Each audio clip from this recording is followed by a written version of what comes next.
Menjadi penggali kubur merupakan salah satu pekerjaan yang juga dikerjakan oleh sebagian kecil orang.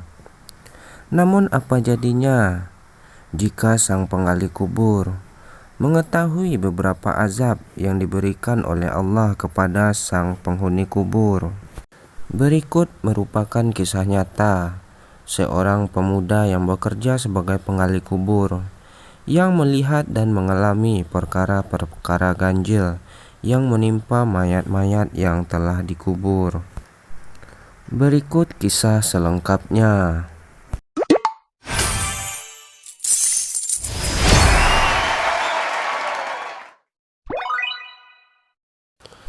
Terdapat seorang pemuda yang bekerja sebagai penggali kubur. Namun, selain bekerja sebagai penggali kubur, dia juga mencuri kain kafan untuk dijual. Dan tentunya kain kafan itu adalah untuk keperluan-keperluan mistis bagi para pembelinya. Pada suatu hari pemuda itu berjumpa dengan seorang ahli ibadah untuk menyatakan keinginannya bertaubat kepada Allah. Dia berkata, "Sepanjang aku menggali kubur untuk mencuri kain kafan, aku telah melihat 7 perkara ganjil yang menimpa mayat-mayat tersebut. Yang pertama, ia melihat mayat yang pada siang harinya menghadap kiblat, tetapi apabila menggali semula kuburnya pada waktu malam, wajah si mayat berubah membelakangi kiblat."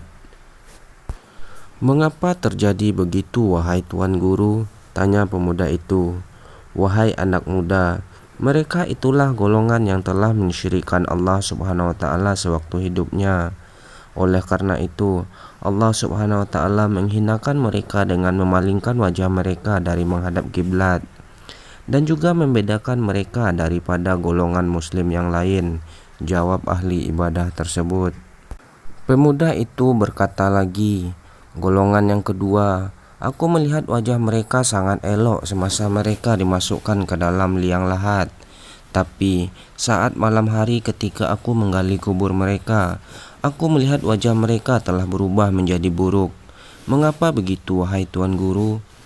Ahli ibadah tersebut menjawab, "Wahai anak muda, mereka itulah golongan yang meremehkan dan meninggalkan salat sewaktu hidupnya. Sesungguhnya salat merupakan amalan yang pertama sekali dihisab. Jika salatnya sempurna, maka sempurnalah amalan-amalan kita yang lain."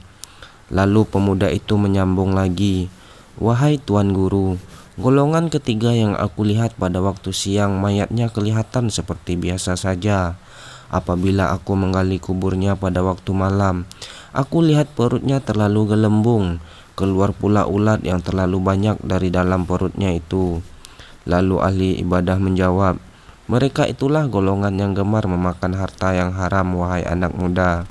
Balas ahli ibadah itu lagi, "Lalu golongan keempat, saya melihat mayat yang jasadnya bertukar menjadi batu bulat yang hitam warnanya. Mengapa terjadi begitu, wahai Tuan Guru?"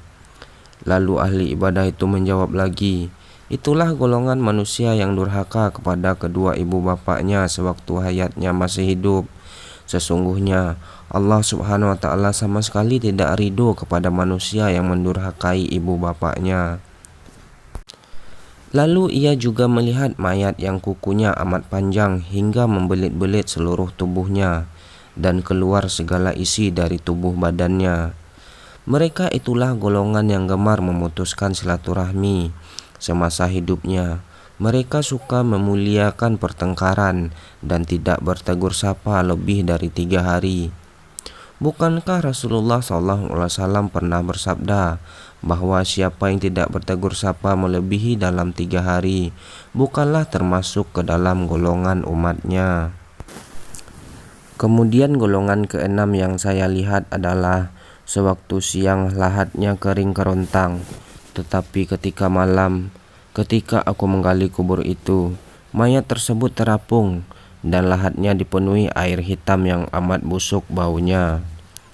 Wahai pemuda, itulah golongan yang memakan harta riba sewaktu hayatnya, jawab ahli ibadah tadi. Dan golongan terakhir yang saya lihat adalah Mayatnya senantiasa tersenyum dan berseri-seri pula wajahnya. Mengapa demikian halnya, wahai Tuan Guru? Tanya pemuda itu lagi. Mereka itulah golongan manusia yang berilmu, dan mereka beramal pula dengan ilmunya sewaktu mereka hidup.